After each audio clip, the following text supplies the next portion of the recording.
Salut Zesso, comment ça va? Salut, ça va et toi? Très très bien. Ça va, super.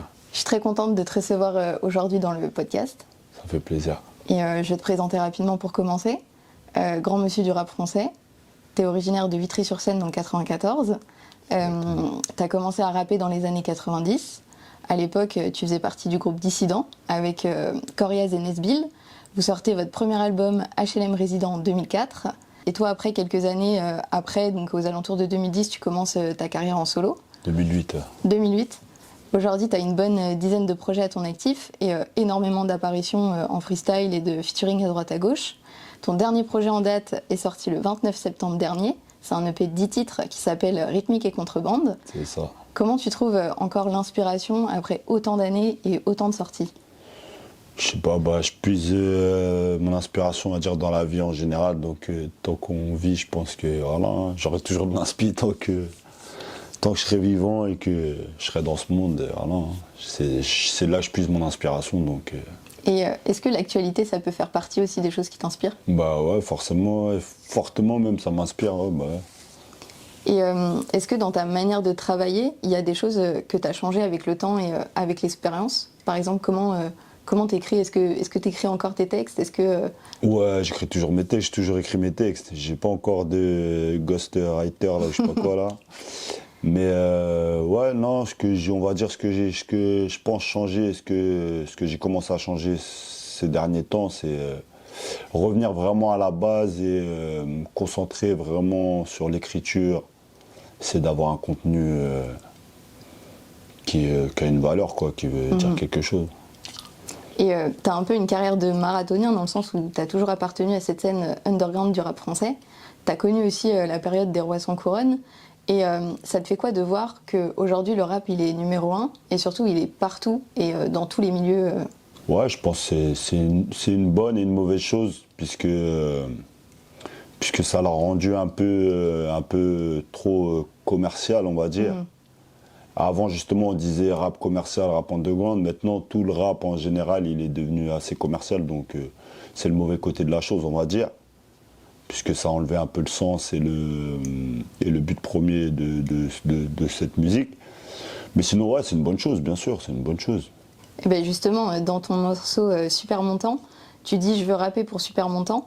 Mais en même temps, tu n'as jamais vraiment fait de concession dans ta musique pour justement la rendre plus commerciale. Ouais. Et comment on fait, encore plus aujourd'hui, pour réussir à rester face à ces valeurs et à...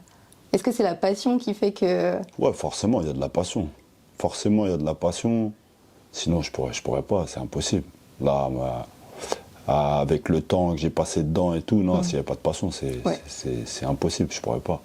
Donc forcément, ouais, il y a de la passion. Et après, voilà, petit à petit, avec le temps, on apprend à être vraiment... puisque moi, là-bas, je suis artiste, je suis pas businessman. Donc après, on apprend un peu à manier après tous les autres outils qu'il y a autour de la musique, quoi. T'es plus succès d'estime que succès commercial, dans tous les cas. On va dire ça, je suis plus classique que hit, ouais. On va dire. Et t'as un autre morceau aussi où tu dis « je taffe en indé depuis tout petit ». Est-ce que pour toi, le streaming, aussi grande nouveauté de ces dernières années, ça a facilité des choses dans la manière de faire connaître ta musique? Pareil, c'est du oui et non, c'est bien, c'est des bonnes évolutions, mais bon, je trouve que c'est aussi des choses qui sont faites pour nous contrôler, maîtriser, tout ça. Donc, pareil, c'est le côté négatif du truc. Mais bon, après, il faut vivre avec son temps, apprendre à utiliser les outils, et puis voilà. Et c'est d'en tirer parti de meilleure manière, quoi. Bah ouais, parce que t'as passé toute ta carrière solo en indé, à peu près. Ouais. Et qu'est-ce qui a changé aujourd'hui entre l'indépendance de 2010 et l'indépendance de 2024? Ah, maintenant, on va dire c'est un peu plus simple pour les indés, puisque maintenant, justement, il y a plein de façons de faire, il y a plein de trucs qui sont mis à notre disposition. Avant, pour avoir un studio, c'était la folie. Pour avoir une instru, c'était la folie. Maintenant, il y a tout. Ils ont Internet, ils ont les ordinateurs, ils ont une compagnie chez eux, quoi. Enfin, en gros, ils ont une maison de disques à la baraque. Donc, c'est clair, sur ce côté-là, c'est beaucoup plus simple. C'est beaucoup plus simple. Mais bon, après, on est noyé dans les infos, dans tous ces apprentis producteurs, apprentis rappeurs, apprentis. Voilà quoi. Ouais, il y a un peu plus d'amateurisme voilà, aussi de ce côté-là. exactement. Ouais. Et je vais citer quelqu'un que tu connais bien, c'est Niro qui dit on n'est pas sous-côté mais sur le côté. Ouais. Et je trouve que cette phrase, elle te va bien aussi. Ouais. Et c'était comment de travailler avec Niro? Tu as sorti ton album DEL en 2020 sur son label Ambition Music. Ouais. Et comment c'était justement de travailler avec lui? Est-ce que tu as des anecdotes à nous raconter avec Niro? Avec Niro, Niro à la base, c'est quelqu'un, on s'est connu, on s'est croisé un peu dehors à l'époque, on émergeait un peu, ou lui en tout cas il émergeait et tout, donc on était en mode humain à humain quoi. Et en fait je pense qu'on se ressemblait beaucoup, donc on a une connexion par rapport à ça déjà depuis l'époque. Et quelques années plus tard, quand moi je voulais un peu changer ma façon de faire et tout, j'en avais un peu marre et tout, d'être tout le temps en indé justement. Et lui il était en train de monter son label, tac, je lui ai proposé de m'aider à faire un album, que je pensais être le dernier.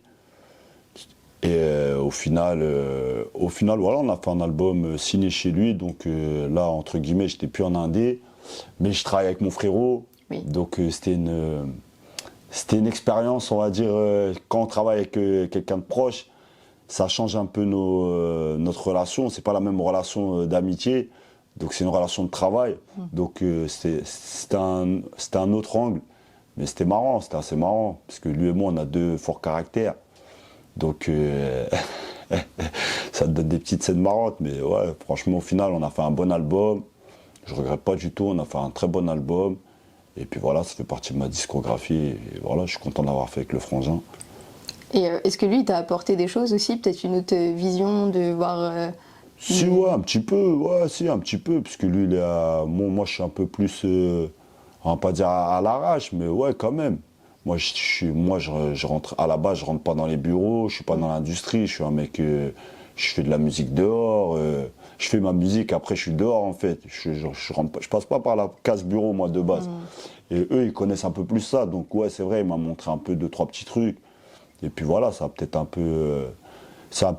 professionnalisé ma façon de faire un petit peu, ouais, un peu plus quoi. T'avais peut-être plus aussi confiance en lui quand il te montre ça. Ouais, après voilà, c'est comme je te dis, c'est un peu une relation d'amitié, donc forcément, ouais, il va faire le but de tout ça, c'était vraiment que je passe à autre chose en vrai. C'était pas juste, ouais, je signe chez lui, on prend un billet, machin, truc. C'était vraiment apporter une construction dans mon projet, quoi. Donc comme c'est mon frangin, ça part du principe qu'il veut mon bien, quoi. Donc Okay. voilà, c'était ça l'expérience. Et donc sur Rythmique et Contrebande, t'as pas de featuring, mais tu as quand même souvent pu collaborer avec des artistes de la jeune génération, entre guillemets, avec Freeze Corleone à l'époque, Benjamin Epps, Razmo, Nahir. Et du coup, en 2024, est-ce qu'il y a des jeunes artistes que tu conseillerais aux gens de suivre ou avec qui tu aimerais éventuellement collaborer? En fait, moi, j'ai bien aimé de ne pas faire de feat sur mon projet Rythmique et Contrebande. Ça, en fait, j'ai apprécié parce que ça me permet de me concentrer sur moi et de vraiment montrer, moi, mon univers.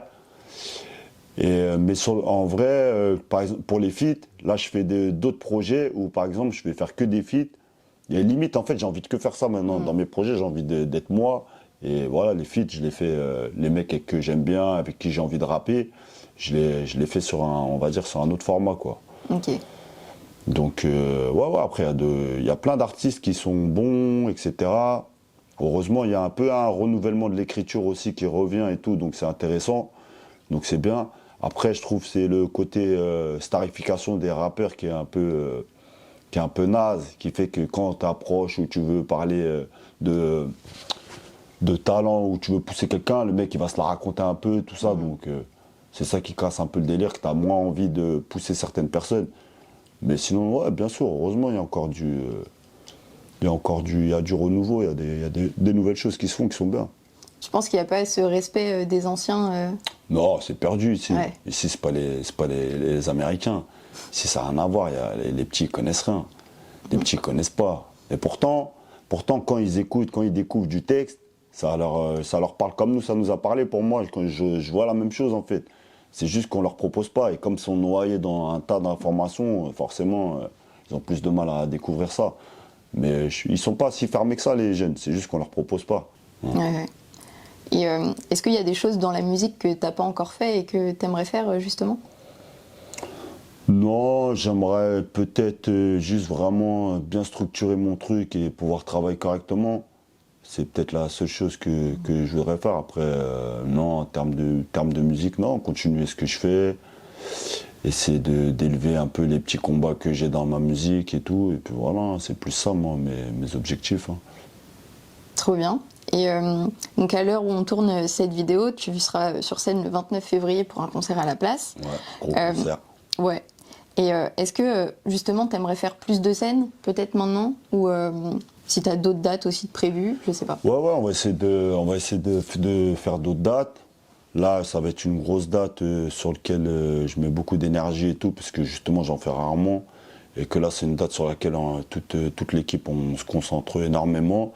Et il va se passer beaucoup de choses, il y aura beaucoup d'invités et tout. C'est un peu pour, on va dire, honorer un peu tout notre parcours, tous les gens qui m'ont soutenu, justement tous ces filles, tous les gens que j'ai croisés, tous les gens qui m'ont porté un jour voilà quoi, en vrai tous ces gens-là qui m'ont soutenu, qui m'ont donné de la force à des moments. J'ai envie d'honorer toute cette histoire et justement ce soir-là, ça va être le soir où on va raconter tout ça quoi. Je pense pas qu'il y aura 2 concerts comme celui-là. C'est vraiment un concert où on met beaucoup d'énergie, vraiment on veut ramener notre histoire et je tiens à ce que tous les gens qui, pendant ces plus de 20 ans là, qui étaient derrière moi et qui revoient enfin vous voyez ce que je veux dire, qui revoient je sais pas, ce qu'ils ont vécu, ça leur rappelle des souvenirs, ouais, ça rappelle des souvenirs, donc voilà, c'est vraiment pour honorer tout ce parcours. Pas que le mien, c'est avec tous les gens qui étaient autour de moi, qui ont cru en moi à un moment, qui sont investis et tout. Et voilà, qui voient que, au final, regardez, c'est pas pour rien. On a marqué quelque chose, quoi. Bah parfait. Bah écoute, on sera là. Ah, bah ça fait plaisir de savoir ça. Merci beaucoup. Avec grand plaisir. Tous ces sons, faut qu'ils entendent. Si l'argent c'est pas mon premier round. Rythmique et contrebande. Donne-moi les clés de la réussite, grosse frein, tout pour tous mes potes. Pousse le son, faut qu'ils entendent.